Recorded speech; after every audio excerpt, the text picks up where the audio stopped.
கர்த்தராகிய இயேசு கிறிஸ்துவின் இனிய நாமத்தினாலே உங்கள் அனைவருக்கும் என் அன்பின் வாழ்த்துதலை தெரிவித்துக் கொள்கிறேன். இந்த நாளிலும் தேவனுடைய வார்த்தைக்கு ஆதாரமாக நான் எடுத்துக்கொண்ட வேத பகுதியை உங்களிடத்தில் பகிர்ந்து கொள்ள ஆசைப்படுகிறேன்.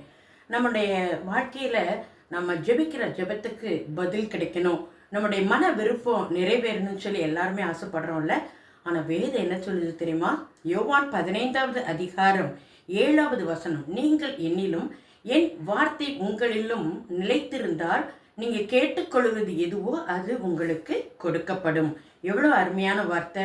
இதில் 2 நிபந்தனைகள் கொடுக்கப்பட்டிருக்கு. நீங்கள் என்னில் நிலைத்திருங்கள், அடுத்தது என் வார்த்தை உங்களில் நிலைத்திருக்க கடவுது. இந்த 2 வார்த்தைகளை இன்றைக்கு நம்ம தியானிக்க போகிறோம். நாம் இயேசுவில் நிலைத்து இருக்கணுமா? எவ்வாறு ஒரு திராட்சை கொடி திராட்சை செடியோடு இணைந்து காணப்படுகிறதோ அதே போல நம்முடைய வாழ்க்கை இயேசுவோடு இணைந்து காணப்படணும். நம்ம எல்லா தேவைகளுக்கும் அவரையே சார்ந்து காணப்படணும். நமக்கும் இயேசுவுக்கும் இடையே எந்த ஒரு உறவும் காணப்படக்கூடாது.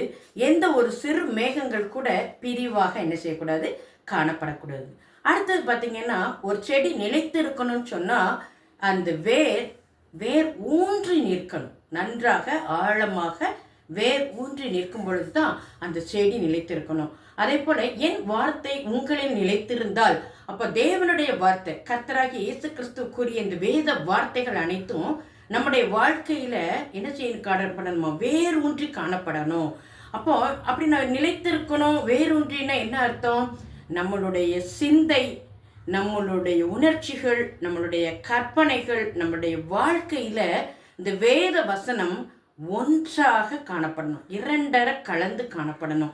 அப்போ இவ்வாறு நம்முடைய சிந்தையில், நம்மளுடைய பேச்சில், நம்மளுடைய உணர்ச்சிகளில், நம்மளுடைய கற்பனைகளில் தேவ வசனம் இணைந்து காணப்படும் பொழுது நம்மளுடைய ஜெபம் கேட்கப்படும். இந்த 2 நிபந்தனையில் நம்ம சரியாக இருந்தோம்னா கண்டிப்பாக நம்முடைய வேண்டுதல் எல்லாம் கேட்கப்படும்.